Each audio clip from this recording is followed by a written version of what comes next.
we have remarks and a cultural performance from Jacob Maxey.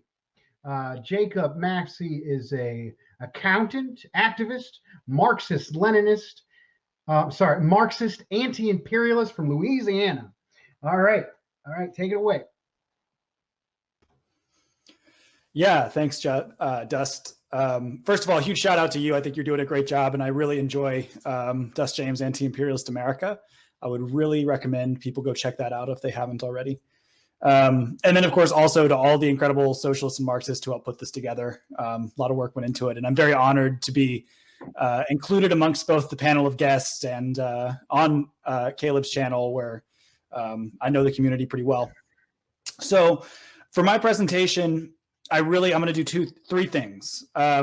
I'm going to talk a little bit about myself, because I feel like there's probably a lot of people who come from a similar background and are in a similar situation as me. I'm going to talk about what I'm doing, and then I'm going to do my cultural performance. So to start out with a little bit of backstory, I'm 24, living in Louisiana. I'm like right on the cutoff between Gen Z and millennial. I'm like tail end of millennial, beginning of Gen Z. And for people in kind of my age range, I think one of the most important really political moments for most of us, or at least for a lot of us who call ourselves socialists and are around my age, was the Bernie Sanders campaign, right? It was, for a lot of us, it was the first time that we felt like a major political candidate was taking what we needed into account. And I wasn't an activist until like probably a month or two ago. And I'm not particularly active in any party, just because in Lafayette, there's not a large socialist organization. And so the Bernie movement kind of represented people like me, people who weren't part of a massive party, but kind of believed in these ideas. And then we all kind of saw as Bernie was disallowed from the club, right? He just wasn't allowed to make his case. And obviously they didn't treat him very fairly. And it became kind of apparent to a lot of us that what we call liberal democracy actually may not be very interested in representing our interests. And also around that time, I'm sure people will remember, but Bernie Sanders was getting called a communist, right? Bernie's a commie, Bernie's a socialist, he met Fidel, whatever. And at the time, I was not in 2016, I was just a Bernie guy. I wasn't a socialist, or I wasn't a communist, but everybody called Bernie a communist. So I was like, well, I need to find out what communism actually is. And like a lot of people who are trying to figure out what communism actually is, I went out and bought a copy of the Communist Manifesto, which probably actually is not the best book to buy, because I would go on to spend about 2 years totally misunderstanding what was in that book and what Marx was talking about. But regardless, damage was done. I was a socialist. In 2016, I was calling myself a socialist. And I graduated with a degree in accounting, which was really great because it basically allowed me to do two things. Number one, now that I've gone back to get my master's and I'm a Marxist and I understand Marxism, I can apply Marxism and class analysis to the academic study of accounting, which in the English language is not done very often. It kind of helps me stand out. I'm sure there's a Chinese Marxist theory of accounting, a Vietnamese Marxist theory of accounting, but it doesn't really exist in English. And that's a point I want to make just real quick, which is that if you are in school and you're doing academics like me, I would really recommend that you put all your effort into figuring out how Marxism applies to your academic discipline. Because in my experience, my professors are kind of amazed, and they really kind of like that I come at it with a different perspective and that I'm really critically thinking about this stuff. And probably, to be honest, most of them have never heard of Marxism. The first time they've really heard of Marxism and thought of it as applied to accounting or really anything was whenever I submit my papers to them. But the other thing that becoming an accountant allowed me to do is the thing that accounting kind of allows you to do best, which is to have a stable life, right? I can pay my rent. And it also allowed me to have enough money left over to start investing in these leftist kind of projects that I really believed in, these anti-imperialist Marxist projects. And that was my plan for a long time. I was like, well, I'm just going to be an accountant, middle of the road kind of guy. I'm not an activist. I'm just going to give money to some of these projects whenever I can. And that was kind of my plan. Around 2018, I was working as an accountant in Dallas. And for the first time, I started to really understand Marxism. I'd been kind of calling myself a Marxist for 2 years, but it was really just more meme communism. It wasn't real Marxism and socialism, not ideology. And I really began to understand it in 2018 when I watched a video in my YouTube recommended called "They Are Keeping the World Poor, Understanding Global Conflicts," which is a video Caleb Maupin put out. And basically in this video, Caleb lays out in very simple terms the Leninist understanding of imperialism. And this was probably a year, maybe year and a half before I ever tried to read Lenin's Imperialism, the Highest Stage of Capitalism. And it was at that moment that I began to actually understand Leninism and Marxism and imperialism. And it didn't require me to, bang my head against the wall trying to understand a 200-year-old Marxist text. It didn't require me to go out and be an activist. It was just, I could understand the theory. What Caleb provided me was an opportunity to really understand what this stuff meant. And so I went through like Caleb's entire video library. I was like, I can't believe how easy and how interesting this stuff can be. And in the end, I ended up buying his book, his latest book at the time, which was Getting Rich Without Capitalism, America's Way Out. And that book blew my mind because it just took these Marxist concepts of economics, really complex stuff. I mean, Marx wrote 2 volumes of Capital and then worked on 3 volumes, and Caleb took it and he made it easy for me to understand, right? And I didn't know it at the time, but that was the beginning of my current project. The fact that I now understood this stuff and I knew that if other people read this, they could understand it too. So I'm going to talk a little bit about what I'm doing right now. What I'm doing, and I'm going to start with saying that if you're on left Twitter, if you're on left book, you're probably familiar with this phenomenon. There are a lot of ideas constantly floated around in left social media. Some of them are pretty cool. Some of them are really good, and some of them are pretty bad. But there's not a ton of Marxist ideology. There's not a ton of discussion of Marxist ideology in these circles. And if you listen to Caleb's streams, you'll probably know that this can be chalked up to a lot of things. It could be McCarthyism, COINTELPRO, the manipulation of left-wing politics by the American and European bourgeoisie. But either way, I think a lot of us have become convinced that what's really lacking in a lot of ways among popular discourse is Marxist ideology. It's just not out there. At least it's not out there to the extent that it should be.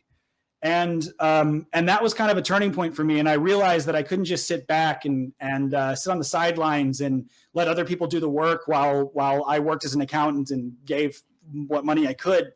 I had to actually get started and actually try to do something. And it was around that time that Caleb was talking about building the Center for Political Innovation, a think tank. And I became really, really excited when he started to talk about that. I knew it was something that I wanted to be a part of. And I knew it was something that I wanted the opportunity to help build and to make great. And so probably about a month and a half ago, I messaged Caleb. And let me say, I think the first time I messaged Caleb was 2018 in Dallas. He was great. I don't even remember what we talked about, but he was great. And he talked about Marxism with me. But I messaged Caleb about a month and a half ago. And I got an estimate on 40 copies of Getting Rich Without Capitalism, America's Way Out at print cost. And I knew that I wanted to distribute these books. And so I started doing my research. I reached out to my university. I did research on like COVID restrictions. I did research on free speech issues on campus. And I ended up coming up with the idea to just set up a table on campus with a big sign that says, "Ask me about socialism," with a box of books, and to let people come and talk to me about socialism. I'll talk to them. I'll hand out books to people who are interested. And it's taken a lot of work. I had some setbacks because we had like 3 hurricanes and like a month here in Louisiana. We've been getting it rough, but finally I'm pretty much on track to, for the first time, set up my table on Friday, this next Friday, where I will be handing out books with Caleb's work, Caleb's ideas, and these Marxist, these simple and easy explanations of complex Marxist theory. And one of the things I want to emphasize is that if you're like me and you don't really consider yourself an activist, maybe you're not even particularly outgoing, and you're not part of a formal party either because there's no infrastructure where you're at, or just because there's no party that you feel really represents what you think. I think this is something that should work for you, because this is something you can do yourself, right? If you're in Caleb's community, or you're watching this and you're thinking, what can I actually do to help get this ideology out there? Well, these kind of things are things you can do yourself. You know, you set up a table, and you just talk to people. You get out there in your community and you talk to people. You know, like Dust says, like Caleb always says, out of the movement into the masses. You know, get out there and talk to people. And I want to emphasize that I did a lot of research. It took some time. It wasn't. It didn't come together like that. But I'm really excited to start working on it. And so if you're like me and you're an optimist and you're a socialist, and you really do believe that we can build socialism in this country, like I really do believe, and you really agree that we need to get this ideology out there. We need to get people talking about Marxism. We need to get people to understand Marxism. This is something you can do. It can be a school. It could be downtown. It could be a public park. Wherever it's legal for you to set up and hand out books, it's something you could do. And I want to end by saying, if you are familiar with Caleb's channel, you may know this story. And it's the story. It's about William Z. Foster. And this is kind of partially what inspired me. William Z. Foster, who's one of the greatest American socialists, one of the greatest American Marxist thinkers in U.S. history, he started calling himself a socialist at the age of 19, because he was walking on his way to work, and there was some guy, some socialist, sitting on the street corner talking about socialism with people. And we don't know the name of the guy who was talking about socialism on that street corner, on that soapbox. We have no idea who it was. But that was a pivotal moment in the history of this country. This one weird little thing. This guy got up that morning, decided he was going to go talk about socialism on the street corner. And because of that, we got William Z. Foster. We got the strength of the Communist Party in the early 20th century, really a butterfly effect. And that's kind of what's at stake. That's kind of what I figured what's at stake here is, who could we be reaching today who could be the revolutionary leader of tomorrow, right? Without getting the ideology out there, we're doing ourselves a massive disservice. And that's kind of what I've come here to talk about. And I'll end by saying I hope that there's someone out there who's listening with an even better idea than mine, who's going to totally blow my idea out of the water, and that you'll share it with me, and then we'll do your idea, and that would be awesome. Let's build socialist ideology, and let's build socialist community. And then I don't really have a shout out. I don't have any work that I'm looking at publishing right now, or I don't have a YouTube channel right now. I will say that I know there are people who watch Caleb streams who are located in Lafayette, who are in New Orleans, who are in Baton Rouge, Houston, Shreveport. I have a good friend in Shreveport who watches these. Reach out to me if you're interested in getting together and talking and working on this stuff. I would really like to get to know you, and we can work together, and that would be great. And so as a final note, I adapted a version of Peter Seeger's 1930 song, If I Had a Hammer, the Hammer song. He originally sang it for the Communist Party in the 1930s, back when the Communist Party was experiencing some serious legal issues. And he sang it in solidarity with them. So I've kind of come together and adapted my own version of the song. I hope you all like it. I know I'm dressed in a suit. I am not trying to be early 1960s Beatles. I did not have time to change between my my presentation and my song. But here we go.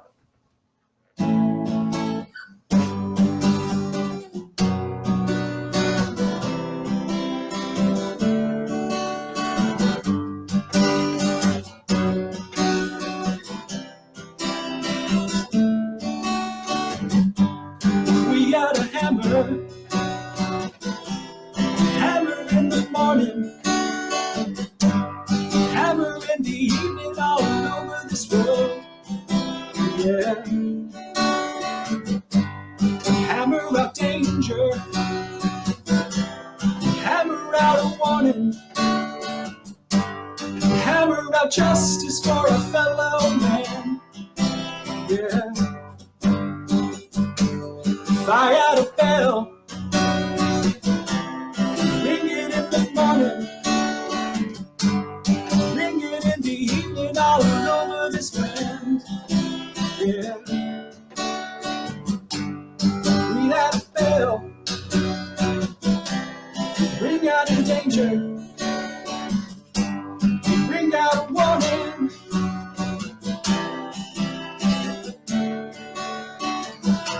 Well, we got a hammer and we got a bell. And we got a message to the world to tell. If we got a song, sing it in the morning. Sing it in the evening all over this land. Yeah. Sing out in danger. Sing out a warning. Sing out love for a fellow man. Yeah. Well, we got a hammer and we got a bell. And we got a message that we need to tell. So brothers and sisters, the future is in our hands. The hammer and bell will sing for a better land, for a better land. Sing for a better land. Yeah. Sing for a better land.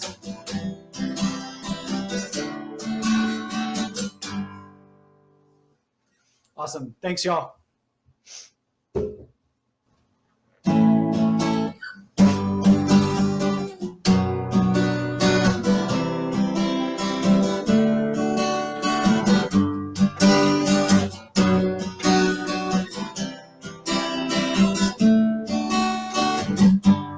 We got a hammer, hammer in the morning, hammer in the evening all over this world.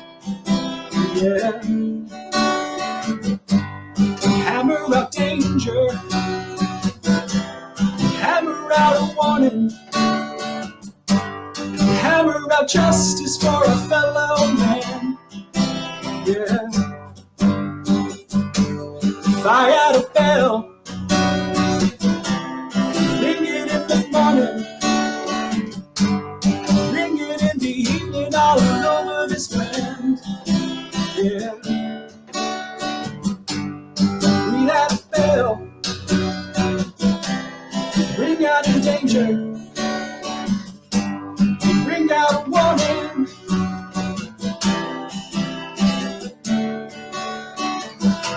Well, we got a hammer and we got a bell. And we got a message to the world to tell. If we got a song, sing it in the morning. Sing it in the evening all over this land. Yeah. Sing out in danger. Sing out a warning. Sing out love for a fellow man. Yeah. Well, we got a hammer and we got a bell. And we got a message that we need to tell. So brothers and sisters, the future is in our hands. The hammer and bell will sing for a